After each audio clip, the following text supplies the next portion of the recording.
Testing. Testing. Okay, so before I start, I don't want to forget any of you, so I'm going to take a picture. Say love. Woohoo! Thanks for playing, you guys. I always thought it's not fair because most of the footage is on the speaker, but for me, like our engagement, our relationship, the exchange that we have in the next 25 minutes is where it's at. It's not about me. It's about our conversation we're going to have. So I have an invitation since we're talking about love. And the invitation is to just ask any barriers that you might have to love to just drop. Just drop. And you don't even have to know how. You just have to ask them. You know how like when you go into an elevator, part of what's uncomfortable is everybody's pulling it up. They're all pulling up the barriers. Don't talk to me. Oh. And then it feels really awkward because you're sitting there with all these walls between you. So it's something that I do almost every day, several times a day, because sometimes I have barriers up to myself. When having a barrier up to yourself looks like judging yourself, looks like rationalizing something that you want to do or that you love to do, and now you're trying to figure out, oh, maybe I shouldn't do it, and da-da-da-da-da. That's actually putting barriers between you and divine love. So every day, a couple times a day, if you get nothing else from today, I invite you to just go, barriers down. The way that I imagine it is like a car window. And on a particularly testy day, I might ask the barriers behind my barriers behind the barriers to all go down. Innocently, we have,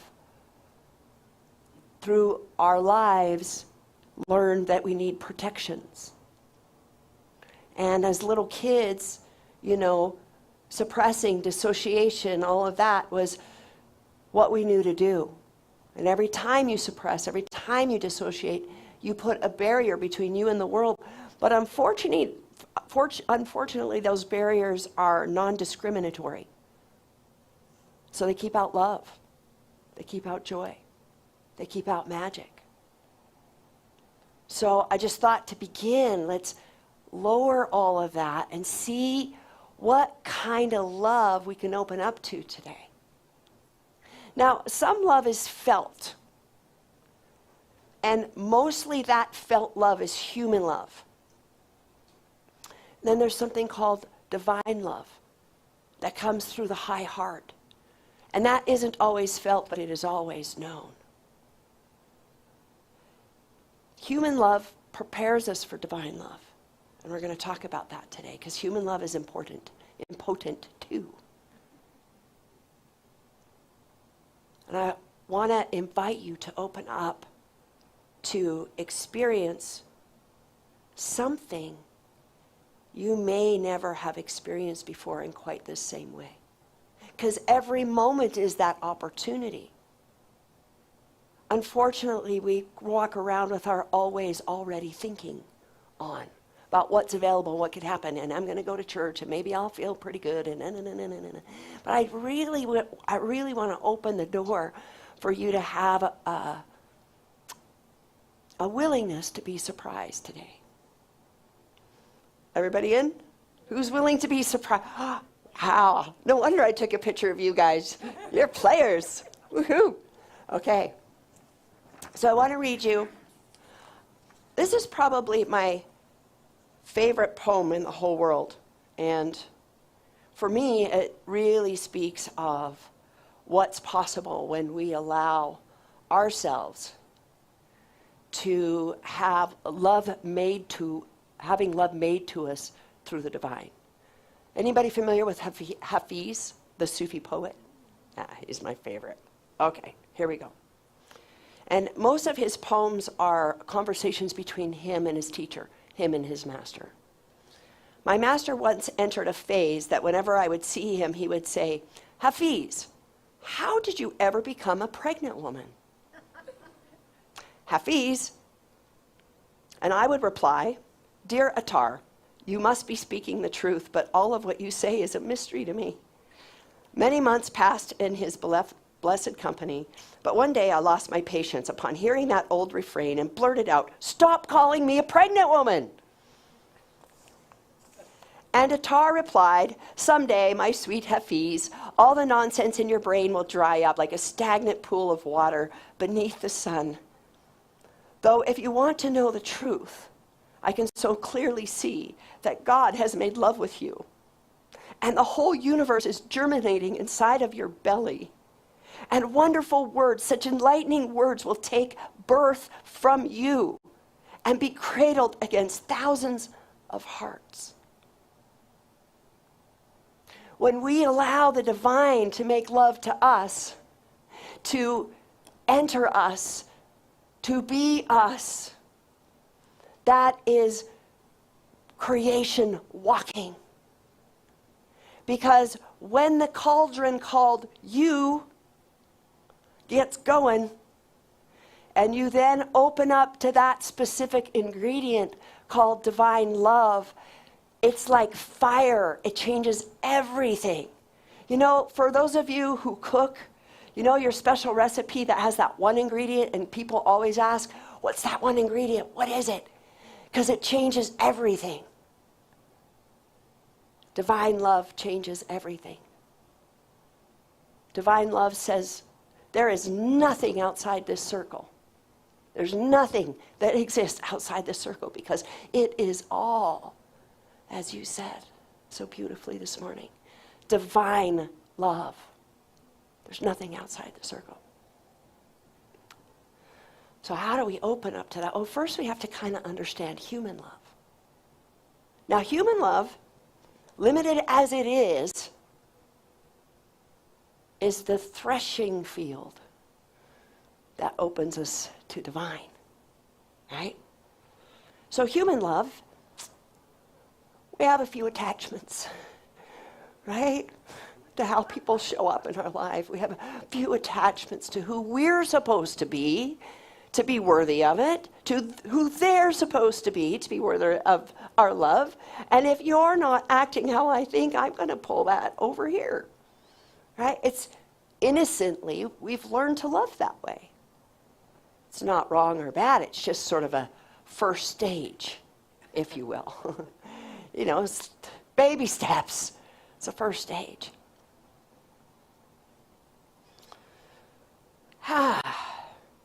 It can be really beautiful. Like, you know, when you fall in love and you got all the feels. It's like, whoa, you don't even need to eat. You're living on love, baby. Right? Human love can be beautiful. It's just the first stage. Right?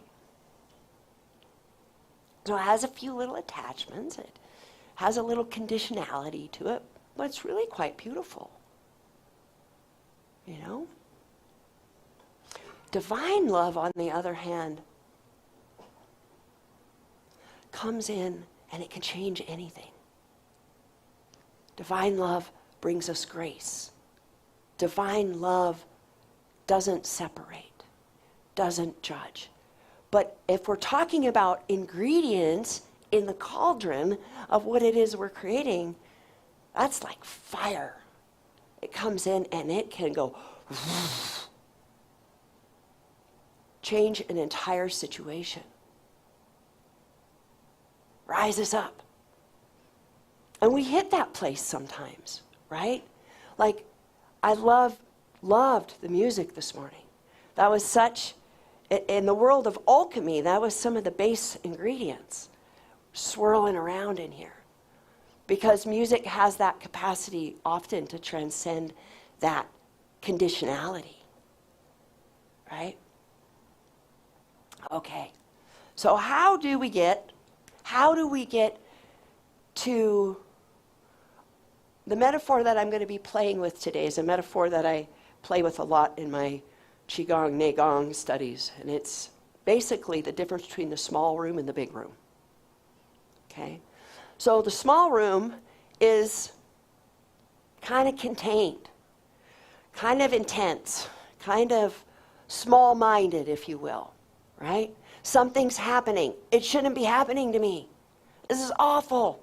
Small room, in the small room, anger might be aggressive or violent in the small room. In the small room, fear might take us out and have us not show up and give our gifts to the world in the small room because there's not a lot of room, right? So it can only be one thing, and it's kind of narrow. So in the small room, so human love is a small room love, right? It looks more through a narrow focus, right? Big room love sees anger or fear or hurt or joy even as a divine refiner's fire, the base ingredients for the alchemy that is required to go to the higher frequencies. Throughout my career, I'm probably have extensive training in 12 to 15 modalities. And the thing I find the most interesting is everybody disagrees about what emotion is. It's the weirdest thing. We do not understand emotions in this realm, right? You know, some more spiritual practices are like, we don't need lower feelings.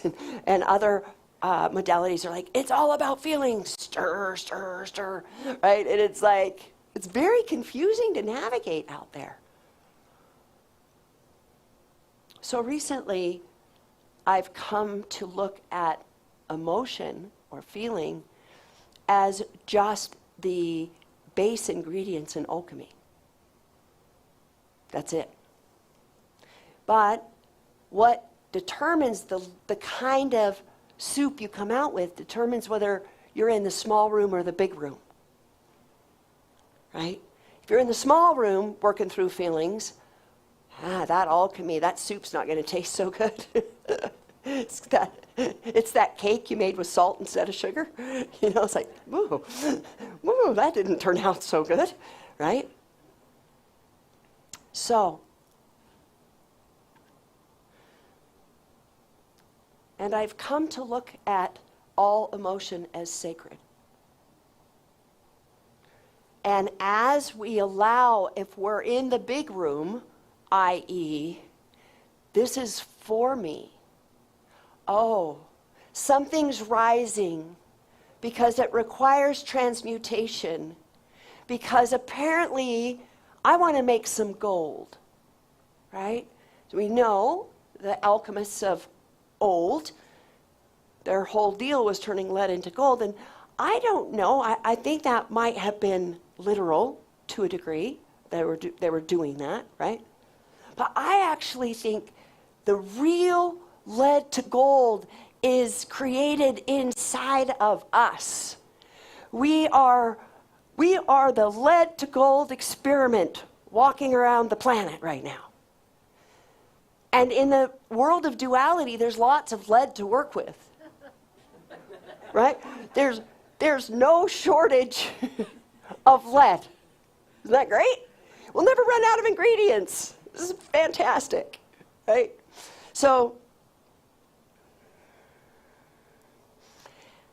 if I can take the energy of whatever is swirling and moving through me, and I can use things like breath, I can use things like fire, which we might play with a little bit today, because fire is one of those great alchemical substances, right? That can burn things, transform things to a higher energy, to a higher frequency. Now, one of the things that's uber important if all emotion is going to be as sacred and you're going to stay in the big room is you've got to drop below the story. Okay? Our stories, let me be included in the group picture, in all of our stories creates a barrier to understanding the true purpose for those emotional energies. Because we just go clunk, clunk, clunk in our head. And why did she and her that and da da da da da da. Staying in the story with regard to what's happening for you emotionally is small room. And again, you probably might get to the cake. It's just going to be salty, or, maybe it's going to drop because you didn't get enough of whatever it makes that rise. What makes cake rise? I can't believe I'm using a cake metaphor and I can't even pull this off. What makes cake rise? Eggs. What else? Baking powder. Right. Okay, so in the small room, you might not have the eggs and the baking powder and you got the flat cake. It's not wrong. It's not bad.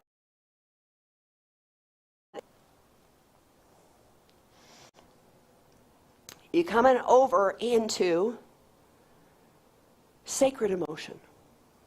Big room energy. And what you're dealing with in big room energy is just a bunch of bits moving through your body. Energy, pulses. If you let go of the story, it's arising. Sometimes even if you pay attention, some tingling, which is kind of nice. If you're, it's a little bonus extra. If you're willing to stay out of the story, all of a sudden, there's a different thing that happens, like a rising that happens.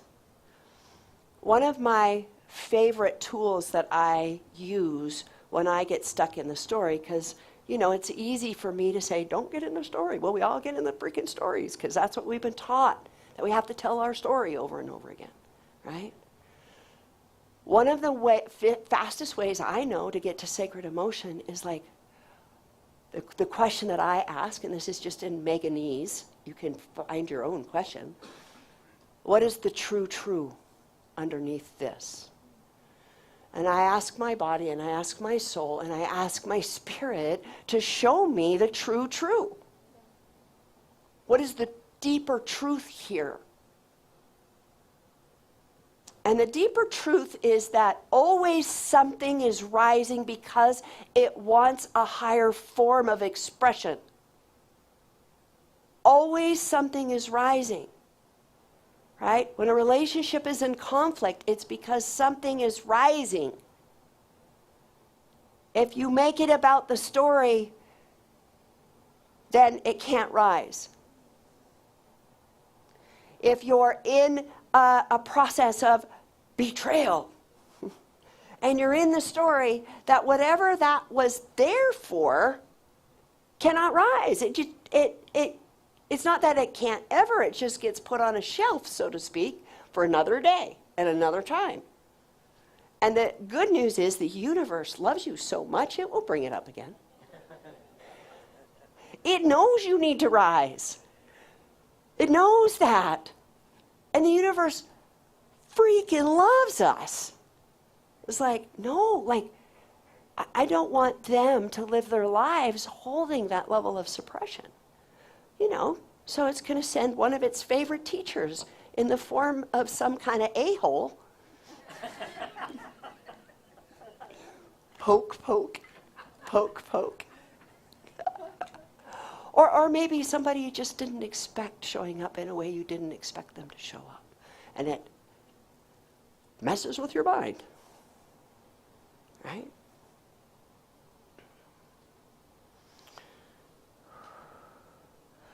Part of what I believe, and again, this is World According to Megan.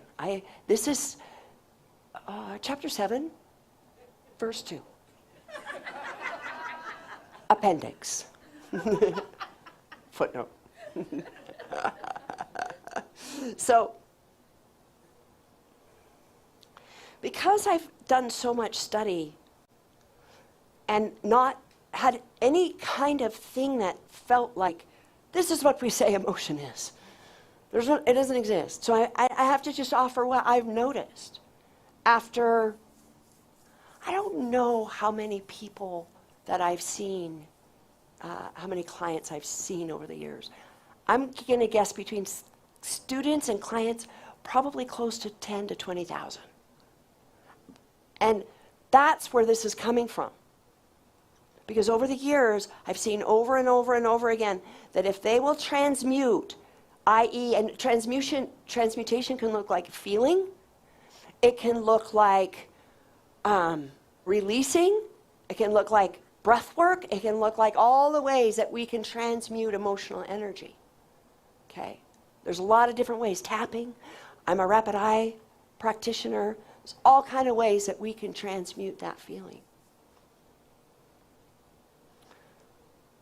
But the reason that we have those feelings is because we're developing the bandwidth of intensity. Like all the stuff we went through as children, and many of us adults, these hard things that we say to our Creator, why are you doing this? Is that a small room or a big room response? Small room. Yeah, you guys are getting it. All right. So small room response, why is this happening to me? Big room response is, oh, something's growing. Something's wanting to rise. Something's strengthening. Something that I've realized very recently, as I have just come through a why period of my life, is that it was preparing me for the intensity of love. What love really is intense AF. If I can say that, you guys can fill in your version of F. Okay? It's intense AF. You want to know? You think pain, hurt, sadness, sorrow is intense? I'd like you to sit in 10 minutes of pure joy and not shrink back from it. Let it get bigger inside of you. Let it grow inside of you. See how you like them apples? Most people can only experience joy for 4 to 6 seconds before they have to go, oh, shiny things, let's go over here. Oh, no, that's a little too much. Now, why is that? And I'm going to talk, because joy is a very close frequency to love, but we're getting there, okay? Joy, pure, unbridled joy, is no joke.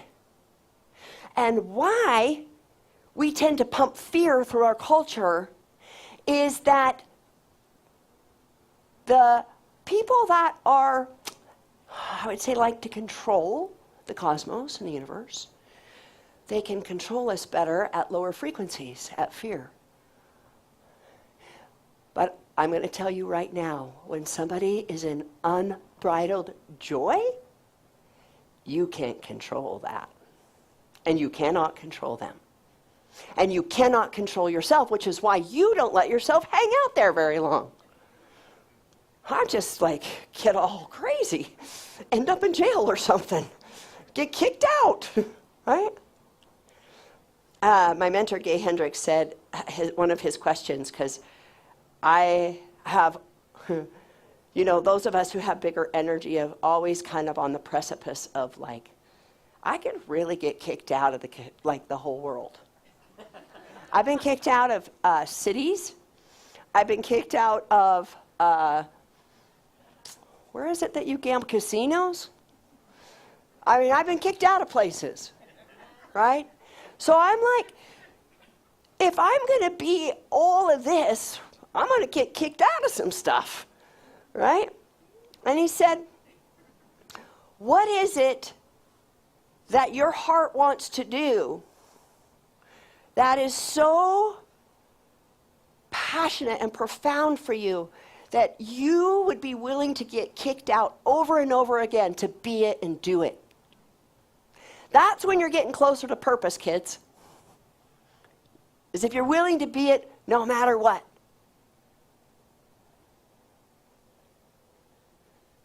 And to me, joy is one of those frequencies. Love is one of those frequencies. Do you know how freaked out we get about love? We kill people that have a lot of love. Historically, the people who walk in divine love, where they're walking through the world, looking at people with love pouring out of them and pouring out of their eyes, we go, holy shit, you have to die now. Because I can't deal with this. Right? That's so weird. So I'm poking up some subconscious with you guys right now. Because that's the underlying program that has us go, love just a little, open just a little. And in fact, maybe we don't even want to trust divine love. We keep that at bay and keep our human love, right? Because that pregnancy situation where we allow divine love to come in and be us, that explodes cosmos, universes. And at that point, it's impossible to be kicked out because, like I said, there's nothing outside of divine love. You become so in that divinity that you're everything. And how can you get kicked out of everything? You can't. Right?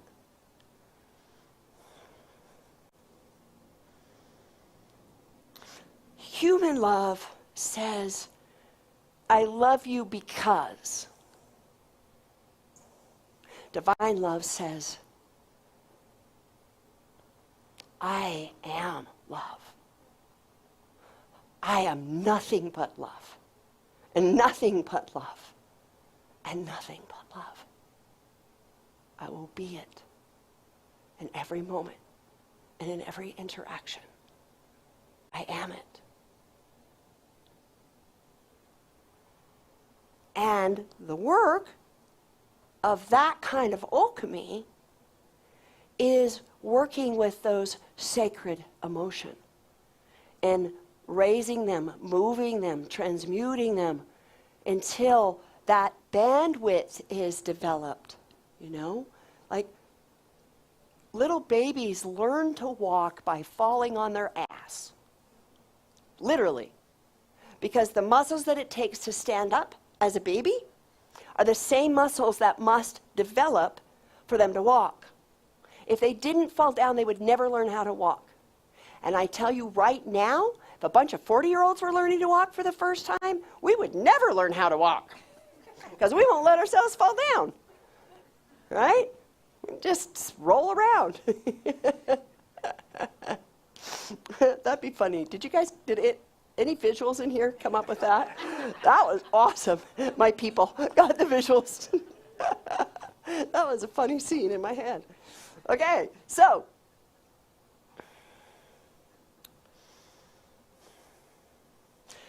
The bandwidth of our life experience are the things that we might say hard. That is developing the muscles. That is developing the bandwidth and the intensity, the ability to sustain and be in intensity of energy and life force. Life force is pretty cool, and it's intense too, right? We have to practice that intensity so that we can be in the intensity of these higher frequencies of joy, love, gratitude. Like when you get going on gratitude, that's big stuff, right? It's like, whoa. That's so cool when that stuff starts running through us. And if we're being honest, sometimes even though after a wave of big divine love or gratitude or joy, we might go, whew, that was intense. Because we're babies and we're learning how to hold different intensities. I believe some of the biggest intensity is the intensity of our magic. When you are in your magic, and what I mean by magic is the things that you love to do, the things that you could do all day long and not get tired, the things that when you're in a space and like there's no time, right? That is uber intense. That's one of the highest frequencies we can run through us. Like some of you in the room might be healers. I know that there are a lot of prayer practitioners in the room. When you're doing prayer, like you, madam, knocked my socks off a few weeks ago with the magic and the power and the potency of the energy that moves through you when you pray, and probably other times, but for sure when you pray, because whoo-wee, I could feel my cells change in that moment with you. I knew things were about to change because you were that catalytic love that came into this cauldron and went, right? Thank you. But we have to learn how to sustain that. If you aren't doing the work of what happens in the small room and moving it into the big room, you'll never develop the capacity to run that kind of energy through you, that kind of life force through you, right? So, I'm talking a good talk, but there is work to be done to get to a place where we really can live. And I believe we're designed to live as love, as divinity. That is the change that's happening on planet Earth right now. And there's some struggling going on about that. Are we going to choose it? But also individually in each one of us. Are we going to choose that greater version of ourselves? Or are we going to slide back into safety and like suppression, depression, spinning around in our stories so that we never have to touch the glory and the magnificence of who we are? Because it's intense. But, the good news is I've learned that I don't need to get okay with being kicked out of the room or the city anymore, because when I am this, I am everything and I'm unkick-outable. That's a good new word for me. I've been kicked out a lot, so I am unkick-outable. I like that very much.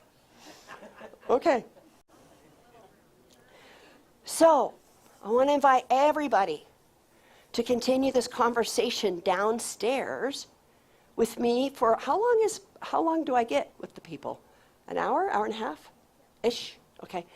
And you get lunch, but I want to take you through some alchemical processes to show you how to transmute these lower energies that we fight with, depression, all those things that keep us in the small room.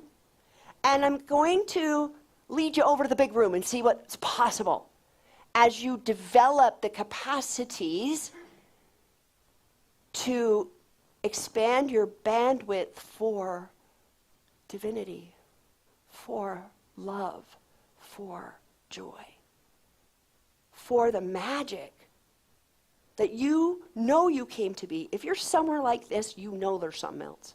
There's something more to get to because you're showing up here every week or wherever you're showing up to get more of it. So,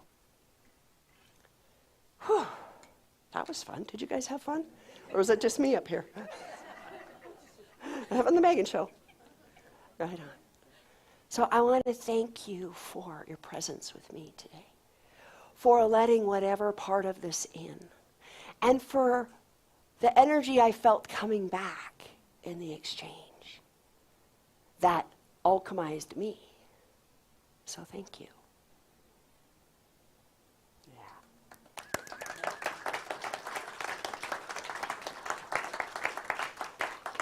So I understand that I get to offer the prayer. So I'm going to do that.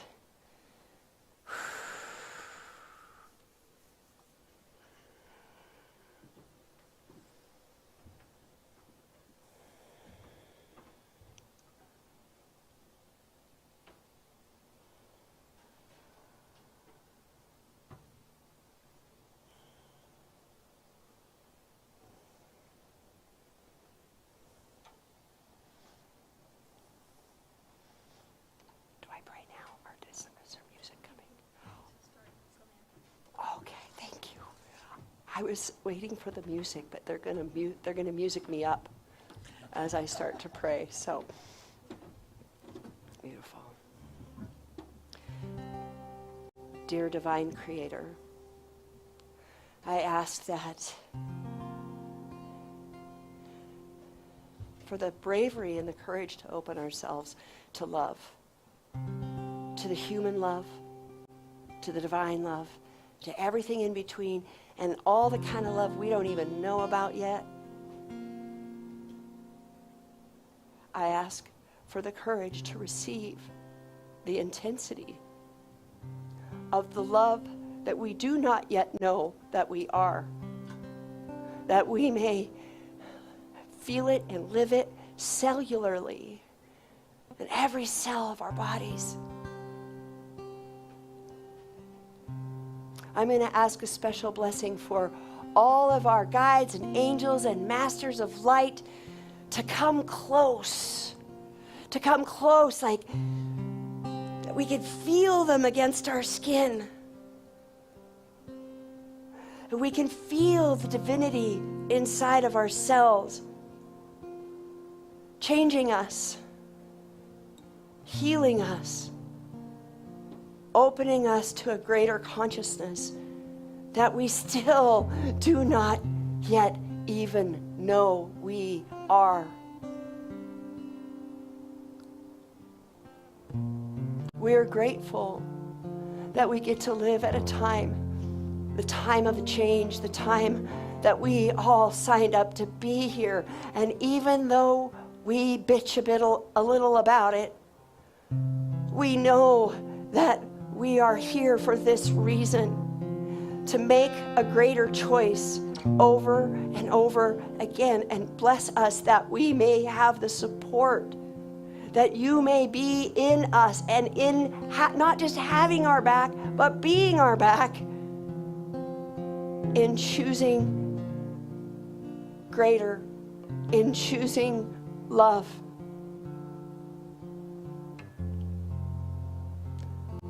Thank you for this moment where we could come together and exchange this most precious gift that you have given us, love. Thank you. Thank you. Thank you. Amen.